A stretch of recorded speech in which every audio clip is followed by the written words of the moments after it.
मालकांचे काय जमेना, कार्यकर्त्यांना काहीच समजेना. दिलीप माने यांचा भाजप प्रवेश हा विषय आता साधा राहिलेला नसून तो भाजपच्या अंतर्गत राजकारणाचा जिवंत उदाहरण ठरत असल्याचे चित्र आहे.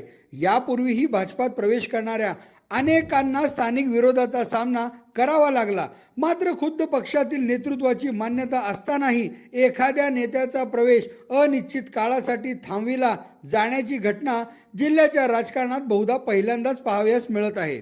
दरम्यान राज्यात महानगरपालिका निवडणुकीची घोषणा झाली असून लवकरच जिल्हा परिषद व पंचायत समिती निवडणुकीचीही घोषणा होण्याची दाट शक्यता असताना अशा निर्णायक टप्प्यावर कार्यकर्त्यांनी कोणता झेंडा हाती घ्यावा, कोणत्या चिन्हावर निवडणुका लढवाव्यात आणि पुढील राजकीय दिशा काय याबाबत संभ्रमाचे वातावरण निर्माण झाल्याचे दिसत आहे.